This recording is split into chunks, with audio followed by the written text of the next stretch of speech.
कोई फर्क नहीं पड़ता कि आपका 11th कितना स्ट्रॉन्ग रहा है, बल्कि ये 7 टिप्स बता रहा हूं, इसे पूरे साल फॉलो करना है और एग्जाम टाइम में आप इसका कमाल देखना। समझने के सिद्धांत पर आना पड़ेगा। तैयारी किया, टॉप करके चल गया। You could study for a half hour. प्यारे बच्चों, मैं हूं यश मनी सर पटना से और अभी जो लेटेस्ट वीडियो आप लोगों को शॉर्ट नोट्स वाला दिया था उसके कमेंट सेक्शन में आप कई सारे स्टूडेंट्स बोले कि सर क्लास 12 काफी बेहतर से कैसे शुरुआत करें, इस पे एक वीडियो बनाइए। तो अभी जो मैं 7 टिप्स आपको बताने जा रहा हूं, अगर आप इसे अच्छे से साल भर फॉलो कीजिएगा आपका काफी बेहतर नंबर आएगा। चलिए पहले मैं इसे एक एग्जांपल से समझाता हूं कि आप साल भर दिल लगाकर स्टडी करते हैं और आपका दोस्त भी साल भर दिल लगाकर स्टडी करते हैं, लेकिन वो मेरे 7 पॉइंट्स को फॉलो करते हैं पूरे साल बिना किसी आनाकानी के, और जब फाइनल एग्जाम में रिजल्ट आता है तो उनका नंबर आपसे 100-150 ज्यादा आता है, यहां तक कि वो टॉपर के लिस्ट में भी आ सकते हैं। तो जरा सोचिए कि 7 पॉइंट कितना इंपॉर्टेंट है। तो चलिए हम लोग पहले स्टार्टिंग प्लान पे आते हैं, लेकिन मेरे स्टूडेंट्स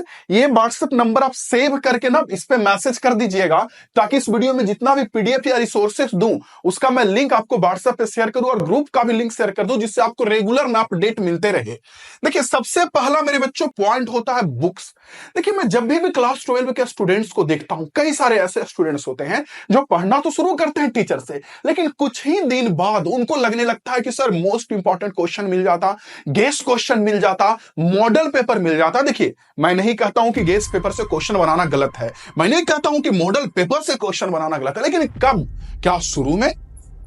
ना ना, बिल्कुल ना मेरे बच्चों। अगर आपको गेस पेपर मॉडल पेपर से बनाना है क्वेश्चन तो एग्जाम के 3 महीने पहले बनाइए, बल्कि शुरू में आपको होल ईयर बुक्स फॉलो करना है, क्योंकि आप अच्छे से समझिए तो आपको 12 महीने तैयारी करने के लिए मिलता है और उसमें मुश्किल से मेरे बच्चों आपको 9 महीने बचता है तैयारी करने के लिए। बाकी उसमें 3 महीना में छुट्टी, फेस्टिवल, प्रैक्टिकल एग्जाम और कई सारी चीजें आ जाती है। तो आपको 9 महीना में बेस्ट स्टडी के लिए आप शुरू से ही गेस पेपर मॉडल पेपर पे जाओगे तो आप अपनी स्टडी को रद्दी कर दोगे, क्योंकि ये जरूरी नहीं ना है कि आप क्वेश्चन जब जाओगे एग्जाम में करने तो आपको एग्जैक्ट रटा हुआ ही क्वेश्चन आएगा, थोड़ा तो घुमाया हुआ ही आता ही है। जैसे एग्जाम्पल के लिए आप यही समझ लीजिएगा कि रामायण क्या है, तो आपको आसानी ना होगा ये बताने में कि राम जी कौन है, सीता जी कौन है। इसलिए रटने से बेहतर है कि आप पहले तो बुक या जो टीचर पढ़ा रहे हैं उनके नोट्स पे ध्यान दीजिए। ओके मेरे बच्चों, अगर आपको पीडीएफ फॉर्म में नोट्स चाहिए तो इस वीडियो के बाद ना प्ले स्टोर से स्टडी किंग ऐप इंस्टॉल करिएगा, मिल जाएगा वहां पे पूरा नोट्स। ओके, या नंबर पे भी कॉल कर लीजिएगा, वहां भी मैं बता दूंगा। दूसरा टिप्स है सिलेबस का प्रिंट।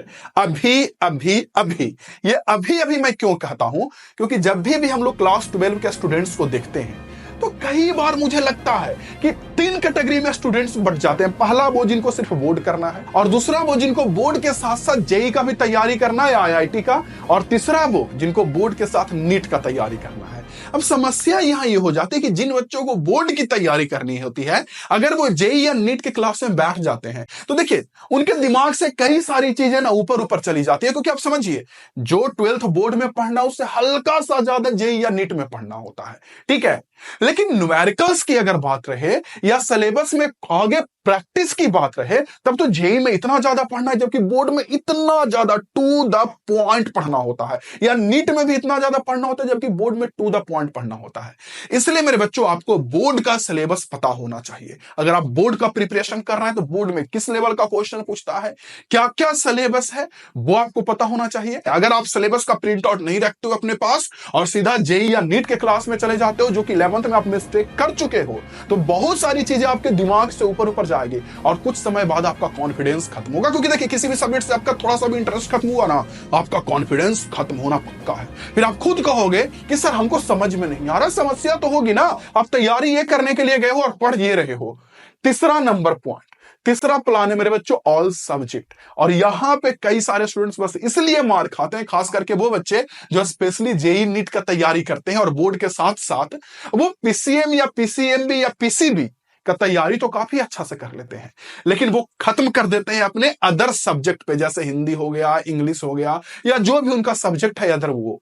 इसलिए शुरू से ना कम से कम सप्ताह में 1 दिन आपको अदर सब्जेक्ट पर भी ध्यान ही देना पड़ेगा। क्योंकि ऐसे नहीं सोचिए आप, अगर आप फिजिक्स 100 नंबर का देते हैं तो आपका इंग्लिश भी 100 नंबर का ही आता है, आपका हिंदी भी 100 नंबर का ही आता है। तो जब आपका फाइनल रिजल्ट बनेगा तो उसमें सारे नंबर मेरे बच्चों जुटेंगे, सारे सब्जेक्ट का नंबर उसमें जुटेगा।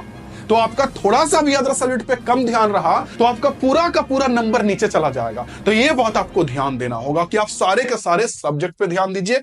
नेक्स्ट पॉइंट है हमारा गोल।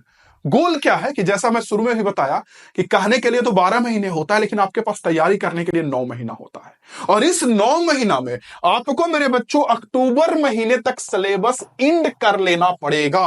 ओके, और जहां भी पढ़ रहे हो वहां सर से स्ट्रिक्टली बोलिए कि सर आप सिलेबस अक्टूबर महीने तक एंड कीजिए, क्योंकि देखिए दिसंबर के बाद आपके पास रिवीजन का टाइम बचता नहीं है। प्रैक्टिकल एग्जाम, सेंटअप एग्जाम, उसके बाद और भी रिवीजन और क्या क्या खुद से और भी इधर उधर का चीज करना पड़ता है और सारा सब्जेक्ट पढ़ना पड़ता है। उसके बाद ये अरेंजमेंट वो अरेंजमेंट, बहुत सारी चीजें होती है। तो आपको अक्टूबर तक अगर सिलेबस खत्म हो जाता है तो नवंबर दिसंबर कम से कम 2 महीने आपके पास बचेंगे क्रैश कोर्स के लिए। तो आपको मेरे बच्चों अक्टूबर तक सिलेबस खत्म कर लेना चाहिए, यानी सिलेबस एंड का गोल आपको बनाना चाहिए। हालांकि कल से जो मैं लाइव क्लास इसी चैनल पे स्टार्ट कर रहा हूं क्लास 12 फिजिक्स का, डिस्क्रिप्शन में या पिन कमेंट में उस लाइव क्लास का लिंक भी दे दूंगा, आप एक बार जरूर चेक कर लीजिएगा इस वीडियो के बाद। ओके, तो उसमें मैं अक्टूबर तक आप लोगों का सिलेबस खत्म कर दूंगा बच्चे। उसके बाद क्रैश कोर्स हम लोग करेंगे। तो मतलब मैं फुल्ली प्लान लेके आया हूं कि कैसे कैसे करके पढ़ाना है आपको, ताकि आपको बढ़िया नंबर दिलवाऊं। और आप जहां भी टीचर से पढ़ रहे होंगे वहां भी आपको ये बात कहिएगा कि सर हमको तो ऐसे ही पढ़ना है भाई, हमको तो यहां तक सिलेबस खत्म करिए। और दूसरा मेरे बच्चों, नंबर का भी गोल आपको सेट करना पड़ेगा। कम से कम इतना तो गोल सेट ही करना पड़ेगा कि 450 नंबर आप लाए। अगर 450 नंबर रखेंगे तो 400 आएगा। पांचवा है बच्चों खुद का नोट्स। और यहां पे स्टूडेंट्स ना मार खाते हैं। मार क्या खाते हैं कि देखिए मैं भी आपको लाइव पढ़ाऊं और मैं भी आपको पीडीएफ दूंगा नोट्स के लिए, लेकिन मैं कहूंगा कि जब भी आप क्लास करते हैं या क्लास के बाद या कभी भी, आप सिर्फ पीडीएफ को मोबाइल में सेव करके ना रखिए। आप क्लास समय या क्लास के बाद ना नोट्स जरूर बनाइए, क्योंकि जब भी आप नोट्स बनाते हैं ना तो उसका एक एक शब्द आपके दिमाग में प्रिंट आउट होता है बच्चों। एक एक वर्ड ना आपके दिमाग में छप जाता है और वो लंबे समय तक याद रहता है। जबकि आप पीडीएफ मोबाइल में रखेंगे तो आपको याद नहीं रहेगा लंबे समय तक। हाँ, गेस्ट क्वेश्चन है उसका आप प्रिंट आउट करवा सकते हैं, शॉर्ट नोट्स है उसका भी चाहे तो प्रिंट आउट करवा सकते हैं, हालांकि शॉर्ट नोट्स भी खुद से बनाना चाहिए, या कोई माइंड मैप है उसका प्रिंट आउट करवा सकते हैं। लेकिन शुरू में ही प्रिंट आउट करवाना ये आपके लिए गलत है। अच्छा, एक चीज और, मैं हर एक दिन वीडियो में ये चेक करता हूं कि कौन बच्चे मेरे वीडियो को अंतिम तक देखते हैं। तो आज चेक करने का ये पॉइंट है कि अगला वीडियो किस टॉपिक पे चाहिए। Option A best time table पे, अगर बेस्ट टाइम टेबल पे चाहिए तो वो बता दीजिएगा कि टॉपर बनने के लिए कैसा टाइम टेबल फॉलो करना चाहिए। और ऑप्शन बी बेस्ट बुक पे, कि कौन सा बुक साल भर हम लोगों को फिजिक्स का फॉलो करना चाहिए। ये दोनों में कोई एक जी कमेंट बॉक्स में जरूर बताइएगा। एक तो देखिए इससे मुझे ये पता चल जाएगा कि आगे किस टॉपिक पे मुझे वीडियो बनाना चाहिए, और दूसरा मुझे ये भी पता चल जाएगा कि कौन कौन से स्टूडेंट्स रेगुलर वाले हैं, ताकि जो मैं गिफ्ट देता हूं ना आपको आगे देते रहूं। ओके, चलिए अगला पॉइंट समझ मेरे बच्चों, रेगुलर रिवीजन। देखिए रिवीजन नहीं करिएगा तो आप भूल जाएगा। और रिवीजन करने का तरीका ये नहीं होता कि नोट्स आप सिर्फ पलट पलट के पढ़ रहे हो, नहीं। ये रिवीजन करने का सबसे खराब वाला तरीका होता है। मेरे ख्याल से अगर आपको रिवीजन करना है तो चीजों को लिखना चाहिए, चीजों को प्रैक्टिस करनी चाहिए। और सबसे लास्ट में प्रीवियस ईयर क्वेश्चन, जैसे ही चैप्टर आपका खत्म हुआ उसका प्रीवियस ईयर क्वेश्चन कर लीजिए। इसलिए ना क्योंकि आप समझिए कि शुरू में चैप्टर खत्म होता है और पहली बार आप प्रीवियस ईयर क्वेश्चन करेंगे तो एटलीस्ट 50% क्वेश्चन तो आपका बनना चाहिए ना। 100% नहीं बनेगा, 70% बनेगा, 60% बनेगा, 40% ही बनेगा, क्योंकि प्रीवियस ईयर क्वेश्चन आईना होता है ना। हमको अगले साल कैसा क्वेश्चन पूछेगा वो तो इसी से पता चलता है ना। इसलिए ये बनाना बहुत जरूरी है मेरे भाई। और अब आप इधर के वीडियो पे क्लिक करके डिस्क्रिप्शन से या चैनल के अंदर जा करके शॉर्ट नोट्स कैसे डाउनलोड करना है वो वीडियो देख करके शॉर्ट नोट्स डाउनलोड कर लीजिए।